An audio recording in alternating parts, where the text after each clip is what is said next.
going on, ladies and gentlemen? And my name is Nick Bartel, the editor-in-chief for Techno Warriors TV, and welcome to the only simulator that lets you fly over the world's largest supervolcano.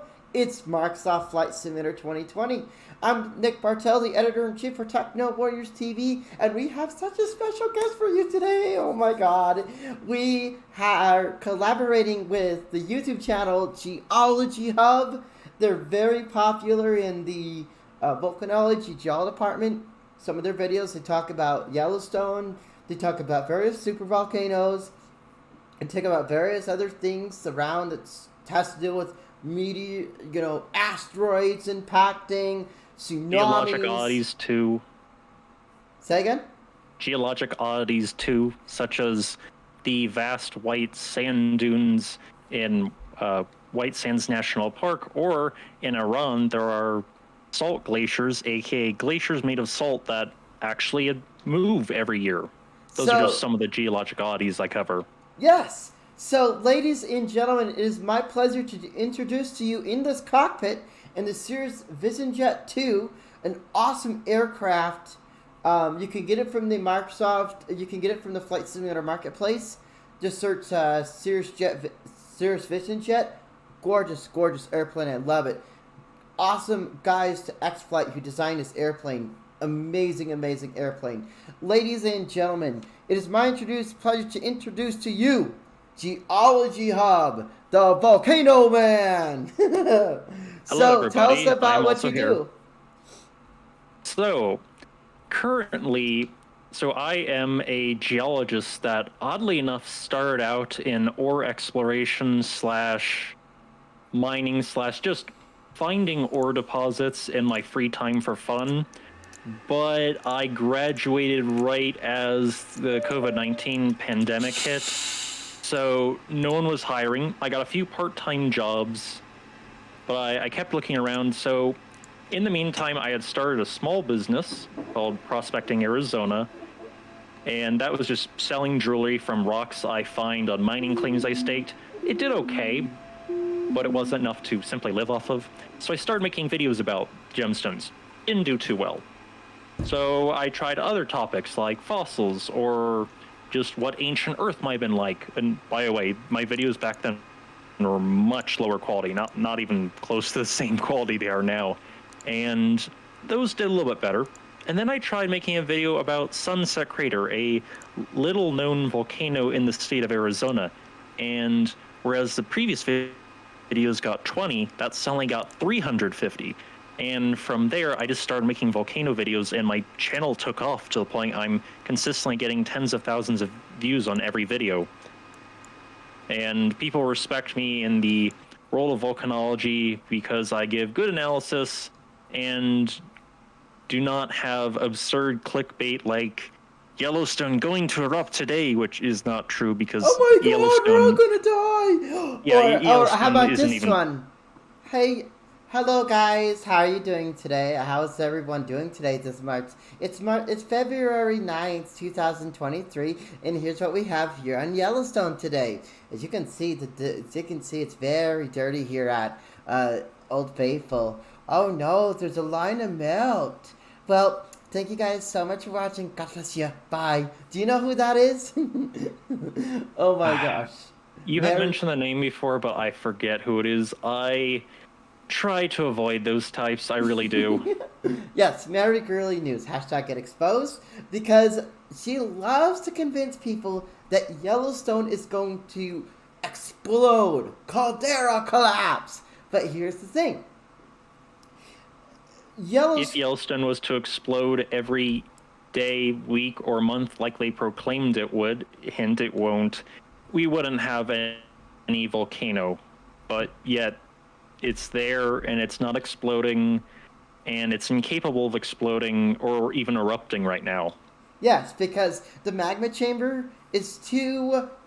It's not going to do anything. I mean, in order to have that big boy eruption that everybody wants to talk about, you need to have 50% melt in the magma chamber. And it has to be rhyolitic, and you have to have an eruptible pot of melt, or it can't go anywhere.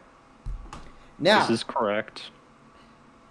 I'm about to take you guys over the world's largest supervolcano on the planet. That's well, at right. least largest active or geologically active supervolcano. There may have been larger ones in the past that simply got lost to times if they got destroyed in subduction or other processes. But this is the Toba supervolcano. You ever heard of a thing called the Toba catastrophe theory, where 74,000 years ago, this little guy erupted and killed almost everyone on the planet, and there's only 30 reproducing females left on this. I had heard about that, but I've been a little bit. I used to be a firm believer in that theory, but I've become a little bit more skeptical as of late because some of the new evidence that's come out isn't really making much sense if the theory were to be true. For example, in various parts of Africa, I believe it was Kenya, Tanzania, Ethiopia, Eritrea region, they were looking at settlements expecting to find a huge decline around the time of the Toba eruption from primitive humans. I don't think they were Homo sapiens. I think it was more primitive humans, like different species. And the population didn't decline. Yes, there was a volcanic winter, so they knew they had it correct, but the population was fine, and they found other similar examples of that. Now, the Toba catastrophe theory could still be correct, but people are poking holes in it, and those holes are hard to discredit. So basically, I'm just going to let the engine warm up here. We just turning, while he was talking, I was turning on the various systems for the airplane. And so a little bit about this airplane. I love this airplane to pieces because it's all touchscreen and it's very flipping easy to use. Like, we can go over here, release the chocks, release the covers and protectors, and then we can come down here and release our parking brake. That's what I love about this little guy. So, we're ready to taxi, just here in a little bit. We're going to be flying to the supervolcano, and he's going to tell you a little about, while we're taxiing out, how big this thing is. Oh, tell me when you're ready. Yeah, I am ready. I'm just about to taxi out right now. Okay, so what makes Toba special is it has produced... So there is a scale in determining how explosive a volcanic eruption is. It goes from 0 to 8, and the 8 especially will become important. So a 0 would be something like Kilauea erupting, not explosive, or very minor explosive components. And with a few exceptions in the scale, each increase is 10 times more explosive. So if you get a 1, you have Mount Stromboli in Italy. A 2, you have Galeras volcano.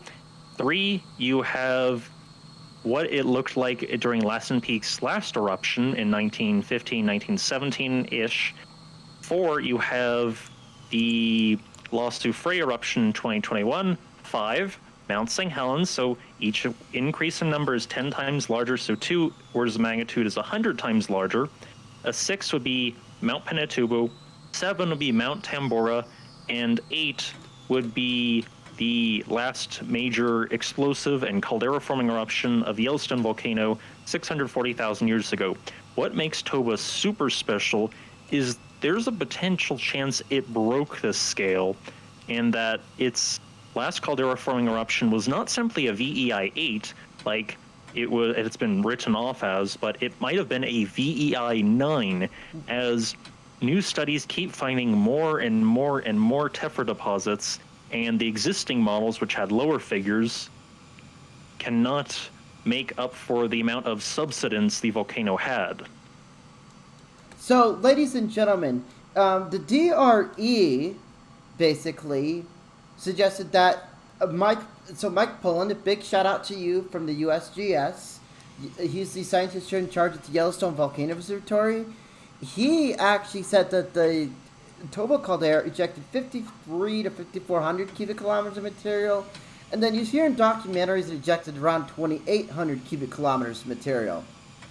Let me tell you what he said in the last supervolcano video that Geology Hub did on his African supervolcano. So, I have been given permission to use the LaMive database, which is now run by the British Geological Survey. It keeps record of VEI4 or larger explosive eruptions which have occurred on the planet during the Holocene or Pleistocene period, so last 2.5 million years.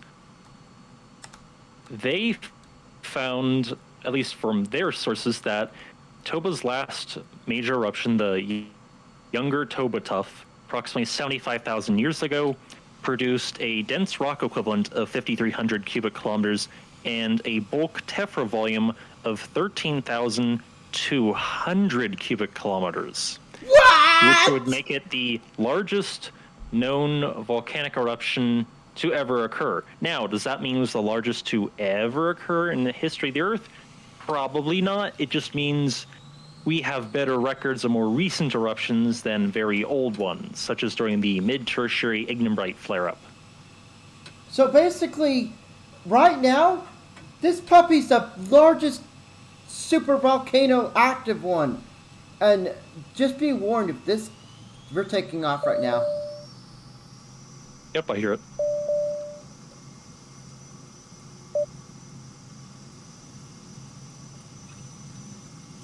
So keep talking while I get us in the air. So, although we cannot see it yet, in a very small amount of moments, we will be going up and you'll be able to see the giant Lake Toba, which takes up the Here it's coming majority up. of the caldera, but we cannot see it yet. Flaps are coming up.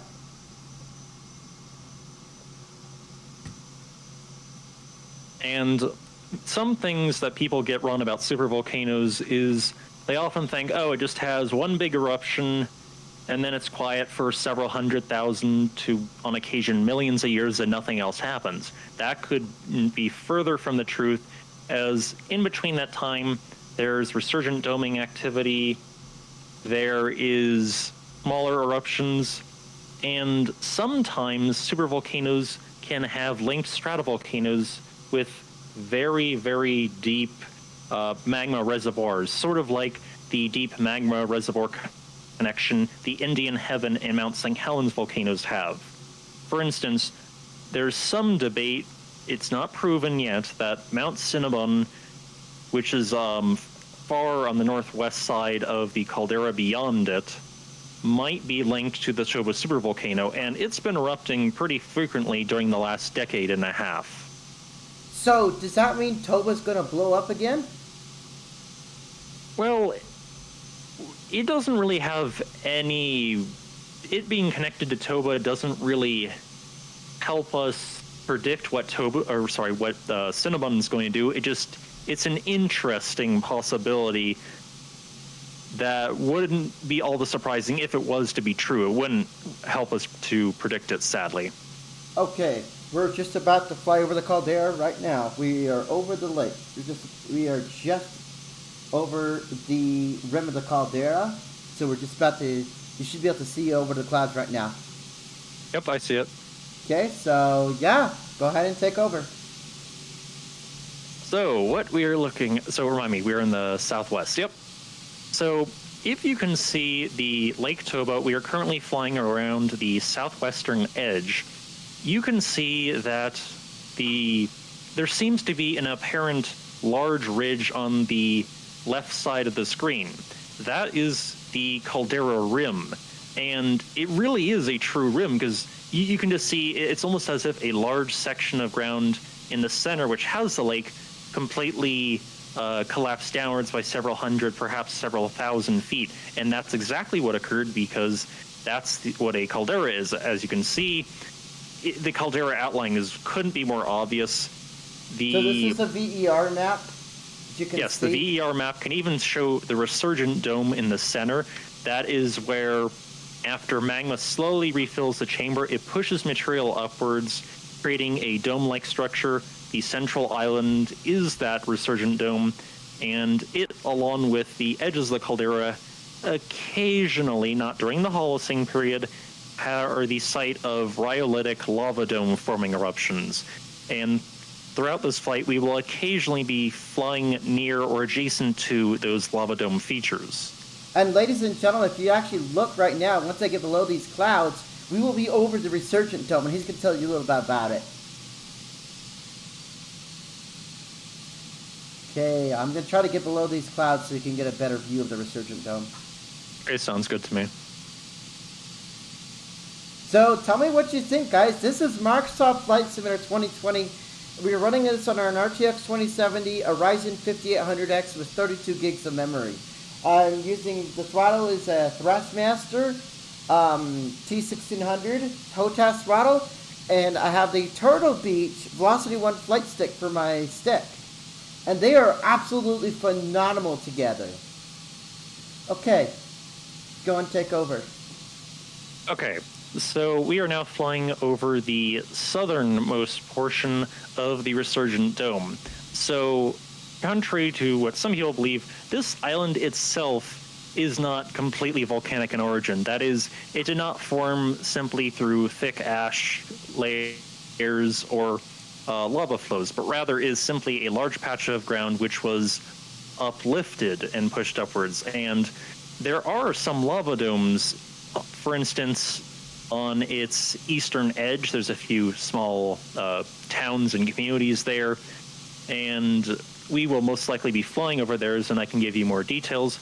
However, this, because of its location, which is the closest you'll get to the magma chamber proper of the Toba volcano, you will find fumaroles, you'll find hot springs, you will find essentially geothermal features scattered around the Resurgent Dome, indicating that, yes, a magma chamber still exists at the Toba supervolcano, although it's not likely to erupt for more than 10,000 years, if not longer, because post-caldera dome eruptions generally occur about once every 20,000 years. So and one hasn't occurred in short a long time. This thing ain't gonna erupt. So don't go start, oh my god, we're all gonna die. And even if it did erupt, the eruption would be sublinium, comparable to Cinnabon's larger eruptions. It would be bad for people that live nearby, but it wouldn't destroy everything. And it wouldn't destroy Indonesia. It wouldn't destroy Sumatra. It wouldn't even destroy a 1/3 of Sumatra. It would just be bad for people living within 5 to 10 kilometers if a lava dome forming eruption was to occur. Sorry about the turbulence. It's really, the weather's kind of crappy here in Indonesia. It's mostly rainforest. Can't be helped. Yeah. So sorry about the turbulence, guys, and I have to manually trim this little guy. Let me see about if I can put him into a little autopilot here. For just 1 second, keep talking while I get the autopilot situated. So, yep, and we are going to the eastern side of the Resurgent Dome, because that's where the lava domes are. Okay, there we go. I got it. We're just about to fly over the rest of the Resurgent Dome. Sorry about the clouds, guys. I know it's not what you wanted, kind of, but it's just, whoa, holy crap, why are we getting so much? Sorry about that, Geology Hub. The weather in the game, is it approximate to the actual weather currently in that part of the world, or is it just randomized?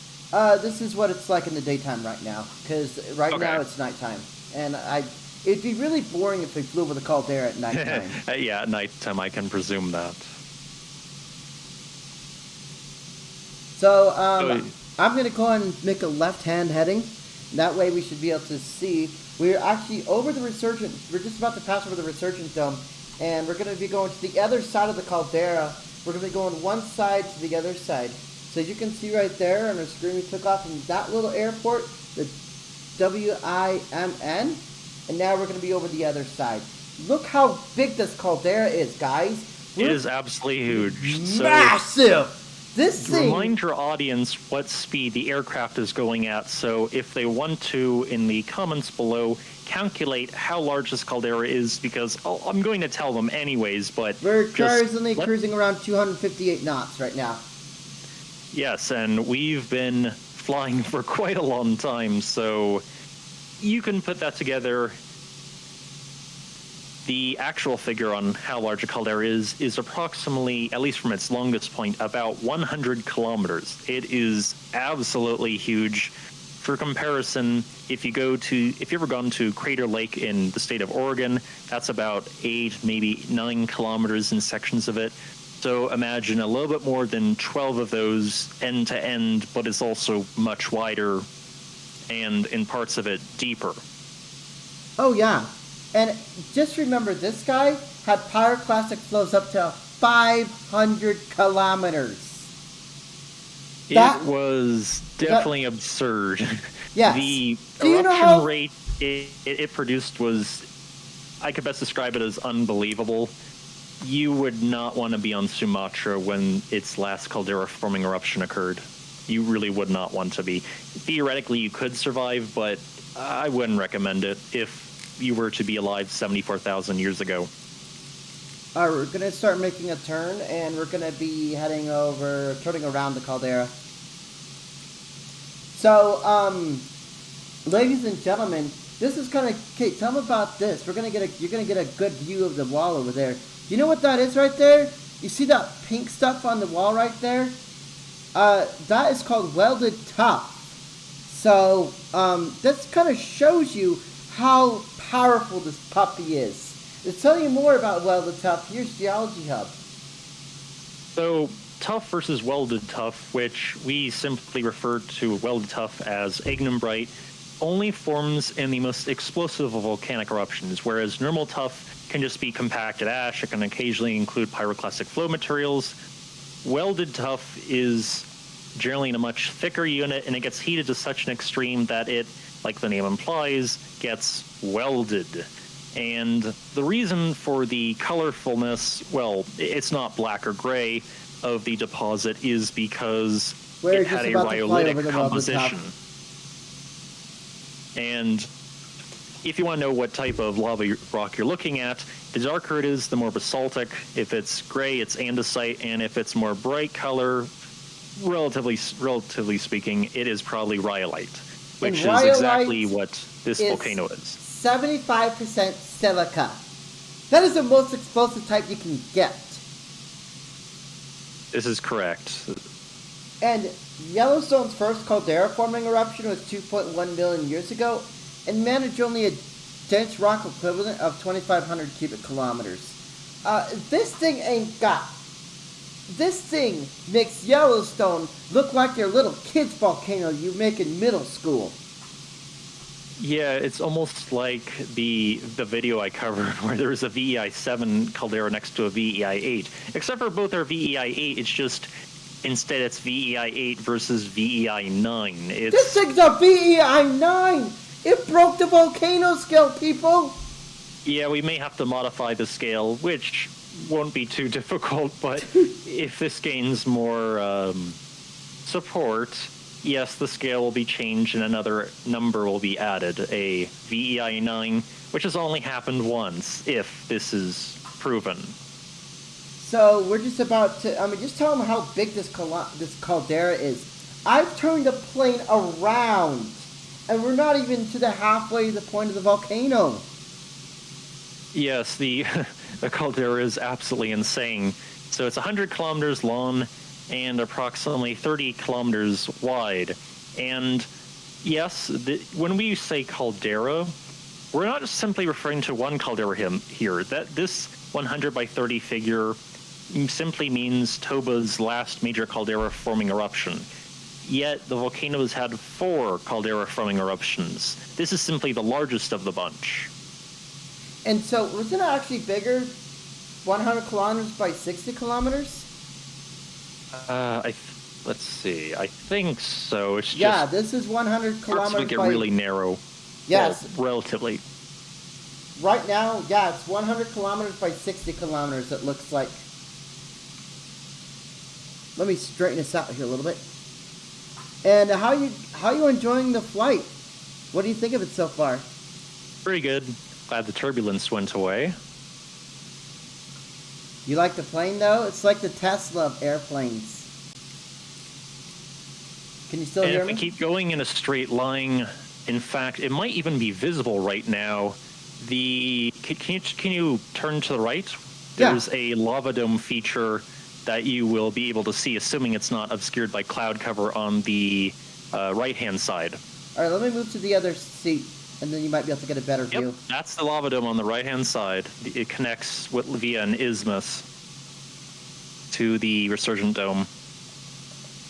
And so that is a very large rhyolite lava dome complex, which, if I'm getting my memory correct, formed approximately, it's actually two lava domes formed about 55 and 65,000 years ago, post-caldera, after the caldera collapse occurred, like 10,000 years later. And as rhyolitic composition, notice how loamy the lava looks and how steep its sides are, indicating the viscousness of the lava. Now you can really see that lava dome if we're going to turn around here. Let me know when you get a good view of that. Let's see. We are not turned around yet. Yeah, I just got to turn our heading bug. We're almost... Let me turn us a little bit more. There we go. We should be able to get a better view of it now. There we go. If you can see on the VFR map, that right there is the lava dome. This thing is absolutely massive. Okay, looks like we're in the center of the volcano again. Thank God I got a fast jet. I mean, look how big this thing is. You try flying over Yellowstone, and it's only like, what, a half hour, maybe a 20-minute flight?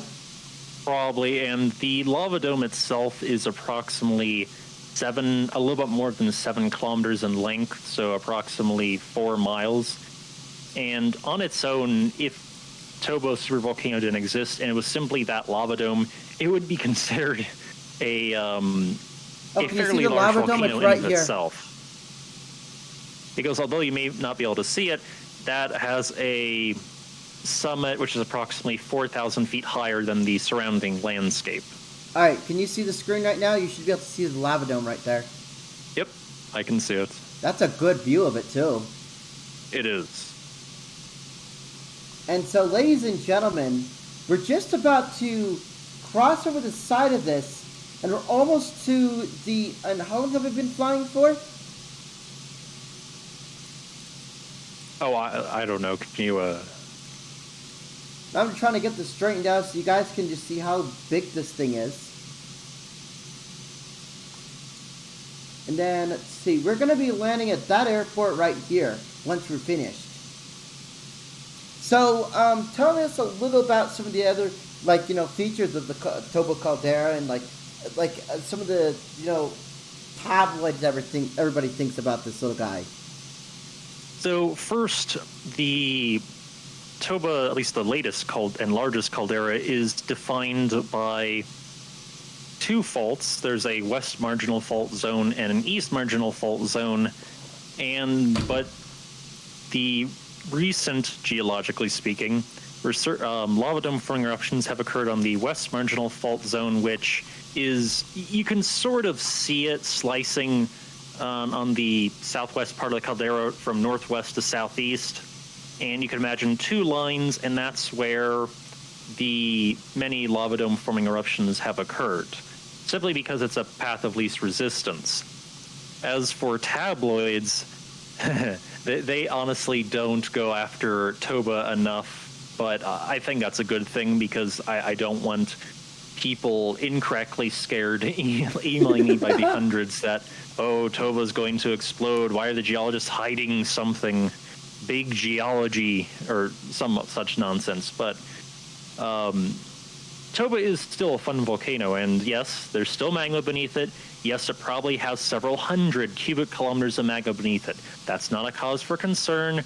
That's normal. And yes, the ground is rising beneath the resurgent dome, as it has been for the last 75,000 years after its last eruption ended. That's perfectly normal. Do not be alarmed by that. So, and please do not trust anything that starts with a dot. Thomas, the one? Yeah, I would not, and especially do not trust something if a specific tabloid that ends in the URL .co.uk, you should not trust it.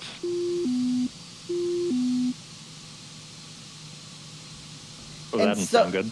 That means just me turning off the autopilot because I'm okay. taking manual control of the plane now. And yes, once again, you can see just the steep cliff face of the caldera to our southwest, and a few seconds you could see it straight ahead. So this is how big it is. I want to just gonna get kind of like in a steep circling dive here because I'm gonna be lining up with the runway here soon. And so tell us about some more of the more super volcanoes out there while we're getting ready to land here. So the definition of a supervolcano used to mean something that had produced a VEI 8 explosive eruption, so aka more than 1,000 cubic kilometers of tephra.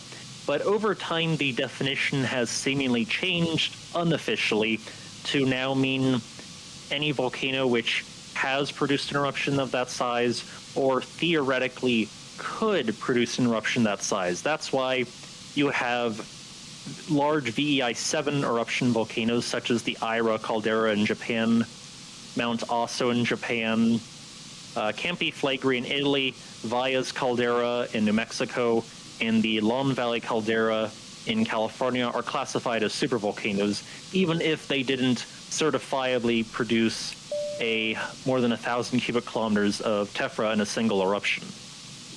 And there's also the Corbeti caldera in Africa. That's a true supervolcano. Tell us about that, because that is your most recent video. Yes, the Corbeti supervolcano is so the African continent is technically splitting in two, at least its eastern section is. There's multiple rift zones, which is known as the East African Rift.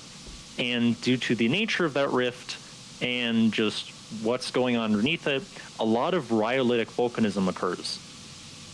And this supervolcano produced a VEI 8 eruption a little more than 1 million years ago with 1,000 cubic kilometers, and then a VEI 7 eruption more recently with a little bit more than 100 cubic kilometers of tephra. I would not worry about the supervolcano producing another major explosive eruption. In fact, none of the current supervolcanoes that I have mentioned, including Lake Taupo in New Zealand, they're not likely to produce anything larger than a VEI 5 at most, assuming that even an eruption of that size occurs from any of them in the next 100, perhaps 500 years. It's just none of them are showing incredibly worrying signs. Even Campi Flegrei in Italy, which I've covered, and is having an unusual amount of long-term uplift, that is either going to result in no eruption as it subsides again, or probably a VEI 3, maybe 4 eruption at worst. But then again, you won't have to probably worry about that fact for decades to hundreds of years, given its current rate of uplift.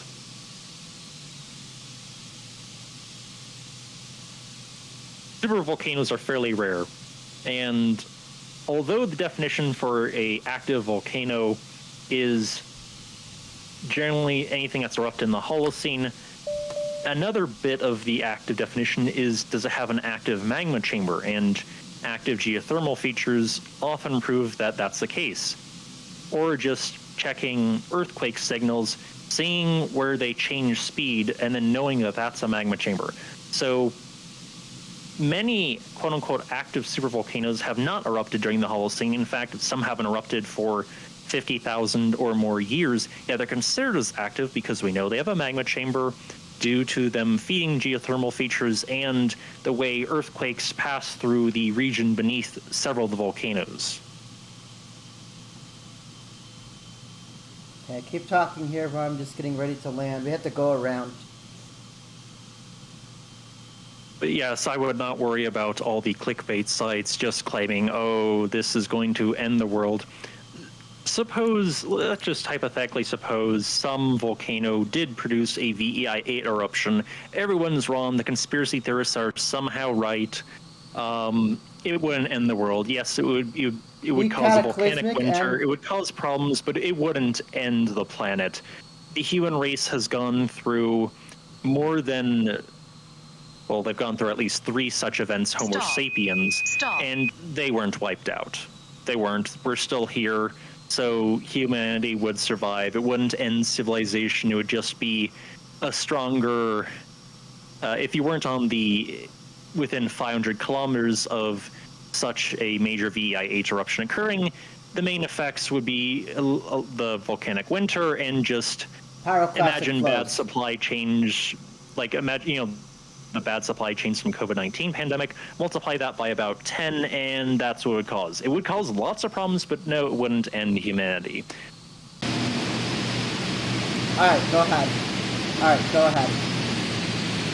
So, if you're wondering what a pyroclastic flow is, that is something that Toba produced that traveled more than 100 kilometers in several directions.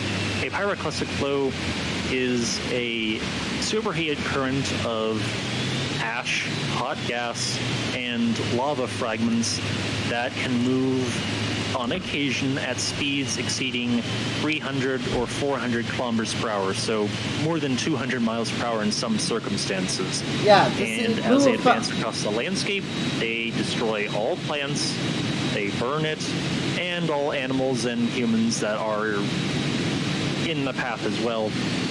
Oftentimes they cannot be outrun. You can occasionally outdrive them, but it's just best not to be near a volcano that can produce those in the first place. Also, of course, Toba is not likely to produce any anytime soon. This is just for the sake of saying it. Now, also keep in mind, some pyroclastic flows can travel up to 700 miles an hour, even 800 miles an hour. True, as shown during the lateral blast of Mount St. Helens in 1980. How big were its pyroclastic flows? The pyroclastic flows only traveled about 5 miles at Mount St. Helens, but the burn zone, the devastated area, was 31 kilometers up to, because the lateral blast is somewhat like a pyroclastic flow, but it's a different phenomenon. Okay, get ready, we're about to land. Okay.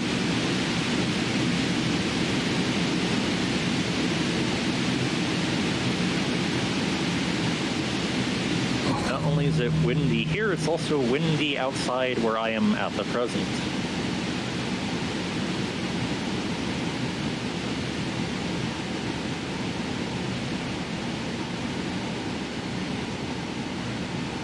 Going around. No. We're going in. You don't have to land perfectly, you're fine. This is really something. Sorry about crashing you, but you could tell we were having issues with the stupid wind shear. Okay, but at least we're okay. I did the best I could. But ladies and gentlemen, oh my gosh. Thank you guys so much for watching this amazing video. So where can people find you, by the way?